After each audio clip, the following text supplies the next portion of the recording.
안녕하세요. 압구정 아이비 성형외과 수석훈입니다.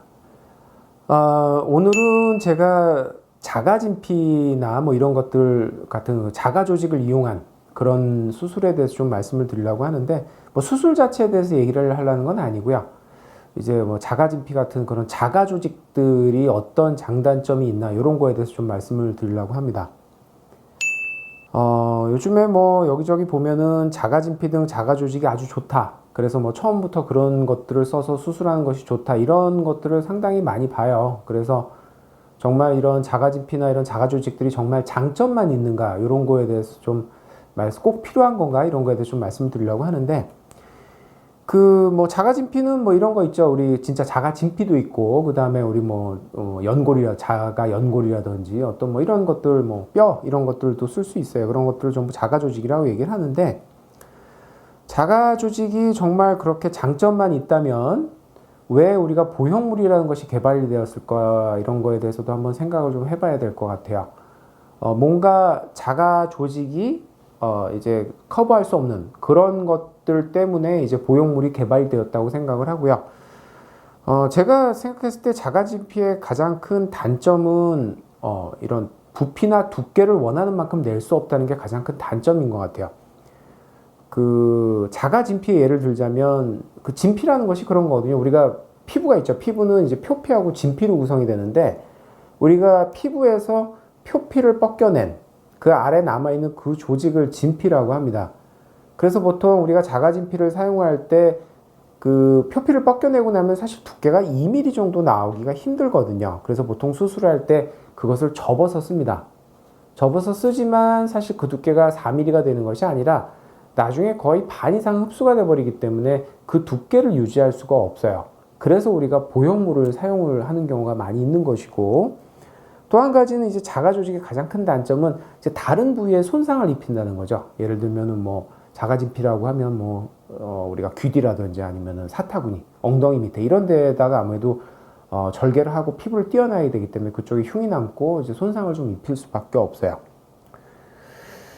그리고 또 한 가지가 이제 우리가 보형물 수술할 때 가장 큰 걱정이 이제 뭐 염증 생기는 거, 이런 것이 제일 큰 걱정이잖아요. 그래서 보형물은 염증이 생길 수 있어요. 그거는 가능성이 있기 때문에 생각은 하셔야 되는데, 그러면은 자가 조직은 염증이 안 생기느냐? 또 그렇지도 않거든요. 자가 조직이라는 거는 우리 몸이랑 완전히 연결되기 전까지, 우리 몸화 되기 전까지는 걔도 똑같아요. 보형물이랑 똑같습니다. 염증이 생길 가능성이 있고, 염증이 생기면 제거해야 됩니다.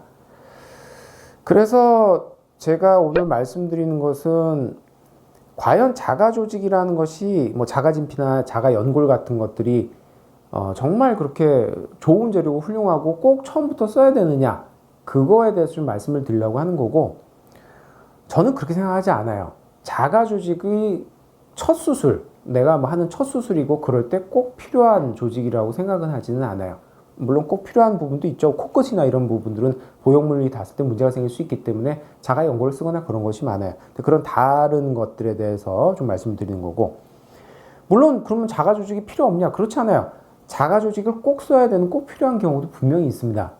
자가 조직이 꼭 필요한 경우는 예를 들면은 뭐 보형물을 썼는데 맨날 염증 생겨요.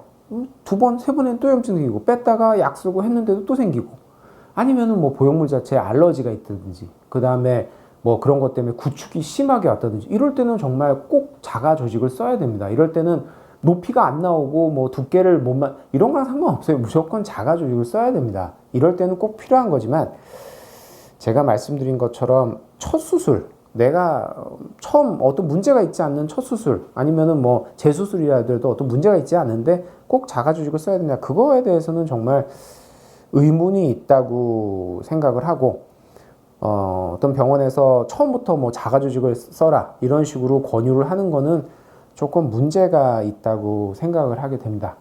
그래서 뭐 물론 뭐 의견이 다를 수 있어요. 다른 선생님들은 어떻게 생각할지 모르겠지만, 이건 순전 제 생각을 말씀드리는 겁니다. 그래서 그 내가 첫 수술이나 아니면 문제가 없는 재수술을 하는데 자가 조직을 권유받았을 때 내가 어떻게 생각을 하냐에 대한, 이런 거에 대해서 조금 말씀을 드린 거예요. 그리고 또 한 가지, 이제 그 뭐 가끔씩 저한테 뭐 인공진피가 뭐냐 이렇게 물어보신 분들도 있어요. 인공진피. 뭐 인공진피라는 거는 뭐 인공은 아니고 일단 뭐 사람이라든지 아니면 뭐 사체라든지 아니면 뭐 동물 같은 데서 진피를 띄워서 그 안에 있는 이제 핵을 제거하고 그래서 이제 알러지 반응, 이물 반응을 없앤 그런 것들이 인공진피라고 생각을 하면 됩니다. 그래서 오늘 자가조직 말씀드린 거는 워낙 뭐 자가조직 얘기들이 여기저기서 많이 나오고 뭐 특히 자가진피, 자가연골 얘기가 많이 나오는데 그런 것들이 과연 꼭 필요한 것인가에 대해서 오늘 말씀을 좀 드렸습니다. 다음에 또 좋은 주제로 다시 찾아뵐게요. 감사합니다.